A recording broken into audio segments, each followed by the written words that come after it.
Are you a lifelong fan of General Hospital? Are you a new fan who wants to know more about the history of the show? Do you enjoy talking about the show with others? Do you find yourself yelling at the TV? Is your self-care an hour a day in Port Charles? If so, we invite you to join hosts Amanda and Shannon Coach at the place where all the hidden conversations take place and secrets are revealed. Meet us at Pier 54, the podcast. Hi. Hi. Welcome to the Port Charles 411, all about Elizabeth Weber. We've been waiting for this one. I know, because she just celebrated her 22nd year, 23rd year? Okay, don't tell on me the that, show. because I swear she's still like 25 and I I'm know. the same age as her in my head. She's still 15, 16 when she came on the show. You know, I mean, I don't think that... I'll let her age a little bit just because I feel like she couldn't have had 3 kids and I couldn't have had 4 in that amount of time. But true. Very true. I don't want to make her any older than 25, so she can't be on the show 22 years. Okay. Fair enough. Oh my gosh. So Liz was on pre-kids for both of us. Yes. There's not very many people left on the show that was pre-kids for us. Nope. She's one of our last pre-kids people. Yes. So this is going to be a 2-part series because she's been on for so long. We are just automatically going to cut it into 2. So we're going to do like 10 years, the first 10 years. Ish. However it breaks out. I don't think it's exactly 10 years, but it's close. Yeah. So Amanda's going to get us started today. All right. I didn't want to go into all of her background stuff because I feel between us doing the whole Weber family before. Which was the April 25th episode. If you need your background on the Weber family, I looked it up just to make sure. Yeah, I didn't know that. Go back and listen. We've also done the Hardys and the Baldwins. There you go. So I didn't feel like we needed to get into all of her stuff. Nope.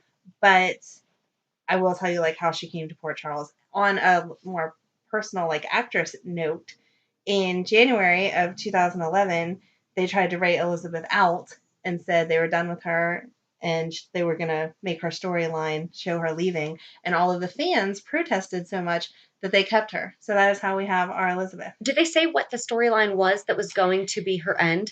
It doesn't. It said that she had been let go and that her exit would be storyline dictated. And then after much fan protest, only after a month after that original announcement, they released another statement saying that she would retain her role on the show.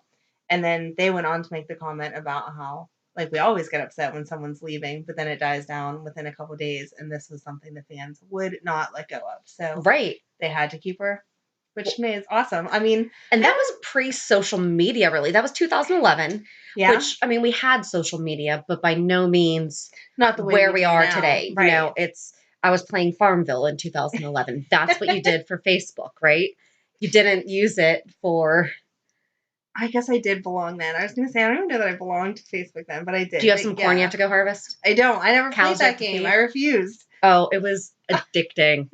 It was bad. No, the only game I've ever played is Candy Crush. Never done that. Oh, see, that is addicting, in my opinion. I've done Disney Blitz emoji, and then I had to remove it from my phone because... Yeah, it's the same concept. Yep, exactly. Yep. So, anyway, I just thought that was interesting that us as the fans refused to let her go, and I'm glad that they listened because Liz is one of my favorites. Okay, so Liz came to us from Boulder, Colorado, with her parents and older sister, Sarah Weber.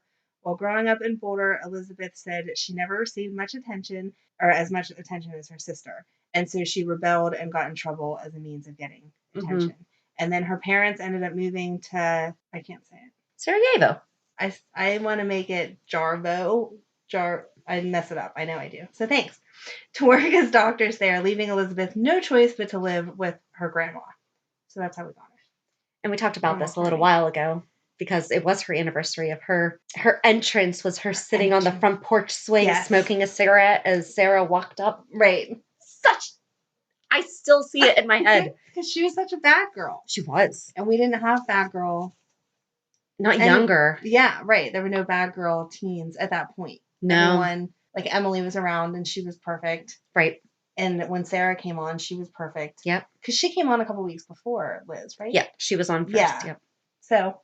yes, it was shocking to see Liz with her cigarette. But her storyline develops more whenever she wants to hook up with Lucky. That's where it gets into it. So it says, I went from General Hospital Fandom. Okay. If you want to see where I'm coming from. Not going to word it exactly read it exactly word for word, but the basic points of it. When Elizabeth initially arrived in Port Charles, she was a rebel, as soon developed a crush on Lucky Spencer, but Lucky had a crush on her sister Sarah, who had a crush on Lucky's brother Nicholas. They were already into this triangle, not even a triangle, squares at that point. Elizabeth did continue to pursue Lucky despite his crush on Sarah.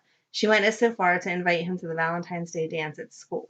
Elizabeth's life changed forever the night of the school Valentine's Day dance. Walking through the park on her way home, Elizabeth was attacked from behind by a stranger and violently raped. Not that we want to see rape scenes, but that was the best handling of a rape scene ever. They just showed recently aftermath. Right, when they were talking about the flashbacks of it. And oh my God. When did they do the flashbacks? It was for something, because they showed it. It was because Elizabeth wound up talking about it. What was that for? I know, my brain just went completely blank there.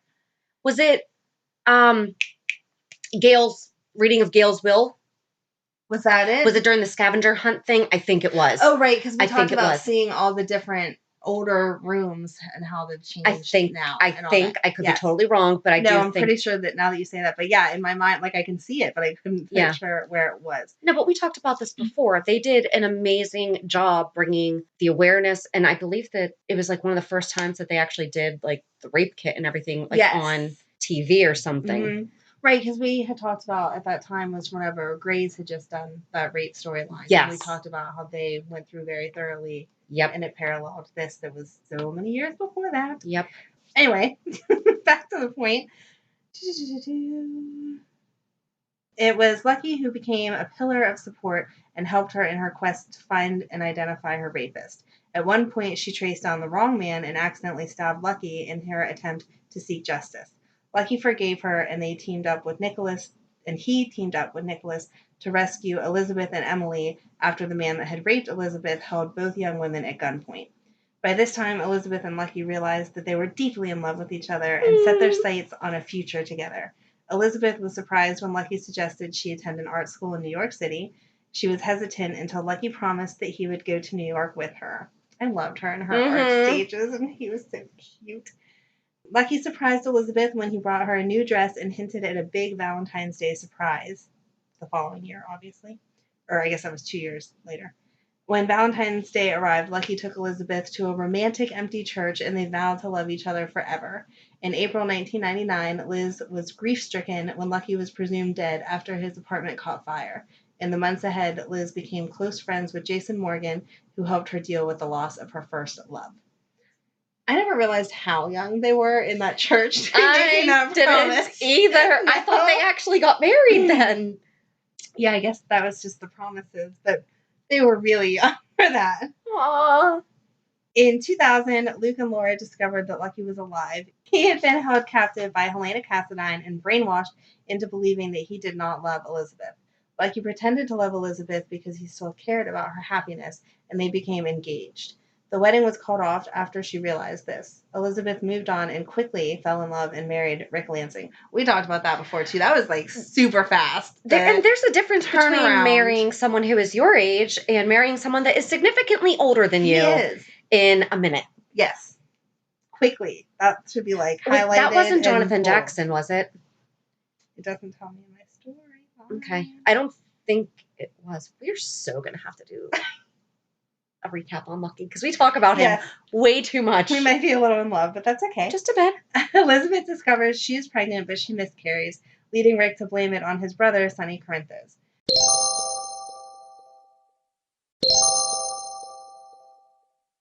Elizabeth divorces Rick after she discovers he was planning on stealing Sonny and Carly Corinthos' unborn child, which we also talked about that. That was an awesome scene, too. When Elizabeth is blinded temporarily, I did not like the way that they worded this, because it says blinded temporarily, and I was thinking, when did she go blind? She didn't go blind. The power went out. So, if you happen to read this on your own, do not be confused like I was. Yes, the power went out. She was scared to be alone because they had just been in the catacombs and heard all these spooky noises. Yeah. And so she's like, no, Xander, please don't leave me. And he stays, and they end up hooking up. I actually YouTubed that because I was like, When did she go blind? Blinded. No, power went out. Big difference. There is a huge difference. There is. Xander died soon after that, so Rick agrees to raise the child as his own, and the couple renew their vows, but she divorces him after she notices his obsession with Sunny. I feel like it wasn't that she hadn't noticed it before, she just chose She just realized that it was never going away. Exactly. That he was a little cray-cray when it came to his brother. Mm-hmm. In 2005, Lucky and Elizabeth began their romance again. Elizabeth was now a nurse at General Hospital and had her son, Cameron Weber, fathered by Xander Smith. Before Lucky and Elizabeth married, Elizabeth chose to become a surrogate mother for Jasper and Courtney Jacks. Lucky did not approve and took a break from their relationship. I don't feel like you could take a break from a relationship on that either. And she could have consulted him before she... I think that was more of the thing, is that... I feel like if you were going to be a surrogate for someone, you would talk that over with your significant other Maybe. first. But anyway, after a car accident, Elizabeth miscarried. Lucky helped her through her pain, and they began a rocky marriage. Elizabeth was kidnapped by Manny Ruiz in 2006, and Jason rescued her once again. In 2006, Lucky became addicted to painkillers and began an affair with Maxie Jones, his pill supplier. We totally need to do that, too, because that was such a good storyline also. Elizabeth discovered Lucky's infidelity, sought comfort from Jason Morgan, and became pregnant. Lucky, believing the baby was his, went to rehab while he and Elizabeth divorced. A paternity test revealed that Jason fathered her unborn child. Elizabeth kept the truth a secret to protect the child from Jason's dangerous lifestyle and to keep Lucky from suffering devastation that she believed would cause him to relapse. After Lucky completed rehab, Elizabeth remarried him. In May 2007, Elizabeth gave birth to another son, Jacob Martin Spencer. Emily Quartermain, who was Elizabeth's best friend and Jake's godmother. Emily knew that Jason was Jake's dad, and she also knew that Jake was her nephew. Well, obviously. When Jake is kidnapped, Lucky blames Elizabeth, thinking that she harmed the boy. Jason is the only one who believes her when she says she didn't. While Jake is missing, Elizabeth is tormented by Sam McCall, and it is later revealed that Sam saw the kidnapping and kept quiet about it. Jason finds Jake and returns him to Elizabeth. Lucky is bitter and has Jason arrested. Lucky and Elizabeth's marriage is strained. Knowing that Sam wants to seduce him, Lucky takes a job as her bodyguard. I forgot that too. Yeah, payback. Yeah. Yep. On the day Jason admits to love Elizabeth, Sam hires men from her TV studio set to threaten Elizabeth and her boys in the park. Jason thinks it's best if no one knows he is Jake's father. Sam and Lucky begin an affair to get back at Jason and Elizabeth. Elizabeth and Lucky divorce again. In November 2007, during the black and white ball, Lucky discovered the truth about Jake's paternity and agreed to keep the paternity a secret to protect Jake. At Emily Quartermain's death and funeral, saddest time ever, I know, Jason and Elizabeth began a brief secret relationship. They became engaged, but Jason later decided that his job was too dangerous for Elizabeth and her children, and he called off their relationship. Elizabeth decided to fight to be in Jason's life, but he was adamant that he could not give her what she deserves. Jason invited Elizabeth to go with him to Italy, but after he witnessed the shooting of Sonny's fiancée, Kate Howard, Jason once again feared for Elizabeth's safety and tried to use this incident to scare her off into abandoning the relationship with him. Okay, so with that, that's the first 10 years of Elizabeth Weber being on General Hospital. Like we said earlier, it is going to be a two-parter because there's quite a lot to talk about, even though that seemed to go pretty quick. I can't believe that's 10 years. I know. Even looking at it. I mean, a lot of the storyline was that initial square of Elizabeth and Emily and Lucky and Nicholas and just their teenage shenanigans. Right. That was the best characters up until having Jocelyn and them back now. Yeah. Those were the only characters that you saw actually be teenagers. Yes. And do just teenage things. Be excited about dances. But Robin was by herself. Robin was by herself with no other like real friends, and then she got involved with Stone. Right. And then her whole life revolved around him. Not saying that that doesn't happen as a teenage girl, but obviously those were extreme circumstances with his illness and him working for a mob boss. You know, I don't know about you, but my first true loves didn't work for mob bosses. So it kind of made things a little bit... There was a lot of conflict between Robin and her parents for that relationship. That showed a very true tone to that. but the four of them, Right. They were I mean, hanging out. They were they started doing out stuff together. Once Sarah left, it was the Three Musketeers. Yeah, basically. So, yep. We've talked about it a couple times. We really struggle with liking Liz. I do. Because I like her. I want to like her, but sometimes she makes choices that I just can't stand behind. And she repeatedly makes them. So it's not, so we talked a little bit about the fact that Maxie really has learned from her past and has totally changed. I agree. The way that she... Except for the way that she's ignoring the red flags with Peter. Well, that's something new, though. That is. She had done really well oblivious. Growing up from her mistakes. Yes. And she doesn't make her decisions from the same place that she used to make her decisions from. Mm-hmm. Liz hasn't gotten there yet. No. Even though she might progress, she's still, when it comes back, and we're seeing it right now with this Franco stuff, when it comes back to it, she makes really good parenting decisions, which makes me like her. Yes. She feels like a real mom. She does really well with her work stuff, which is great most of the time. But the relationship piece, she's just boy crazy, even though she's way too old. Are you really too old to be boy crazy? Yes. Yes. Once you have kids, you have a responsibility to those kids to make sure that you're not chasing unattainable men around.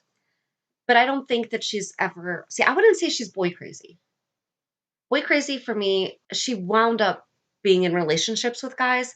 She wasn't like on dating app. Well, I mean, they didn't have dating apps and everything, but she jumped quickly, as the article even says, from Lucky to Rick.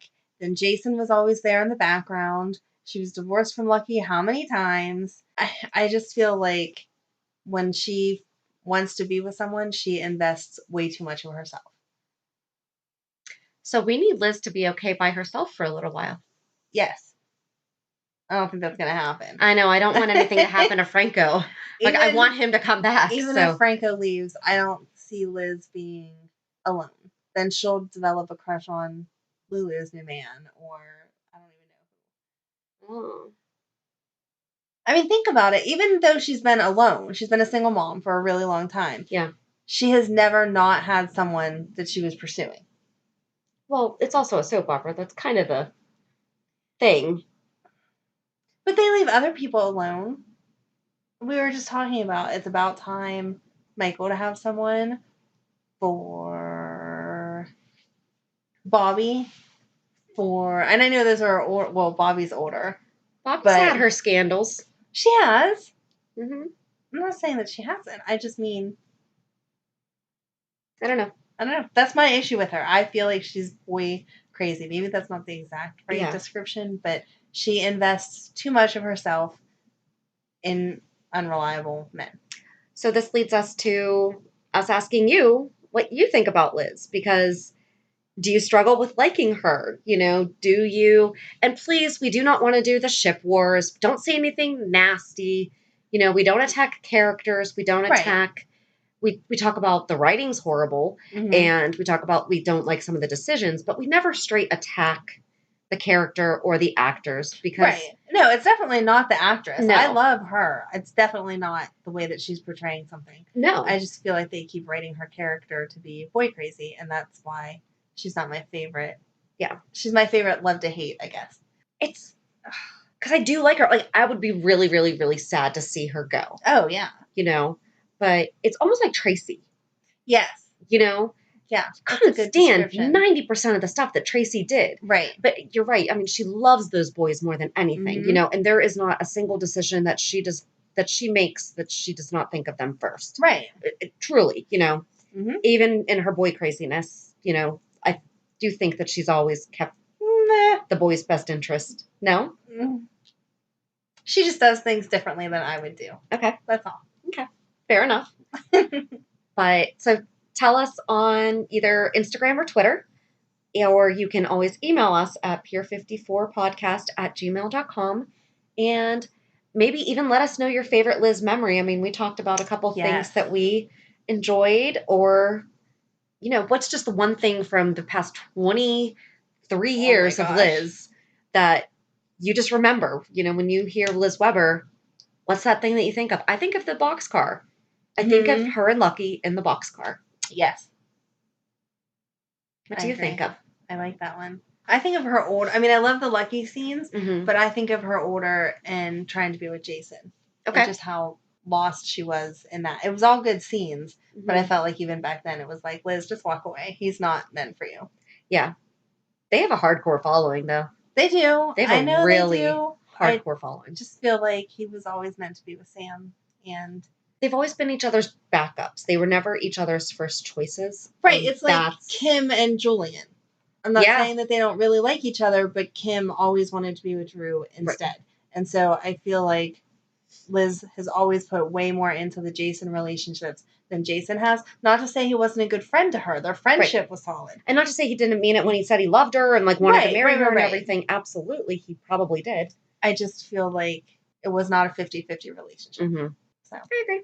All right. So join us next week for the second half of Liz Weber. Go to Instagram, Twitter, or email and let us know what you love to hate about Liz, what you hate to love about Liz. I can't wait to read everyone else's because I know there's so much we're forgetting that someone else is going to bring up, and we're going to be like, "Oh my god, I totally forgot about that." Yeah. So okay, so we'll meet you back here on Monday for the weekly recap, and until then, have a good weekend, and we'll meet you at the pier. Bye. Bye. If you enjoyed today's show, we invite you to go to pier54podcast.com to subscribe on your favorite platform. Don't forget to leave us a review. And you can also follow us on many social media channels. Just search for Pier 54 Podcast. Also, we are not perfect, so if there is something that we missed or messed up, just let us know by emailing us at pier54podcast@gmail.com.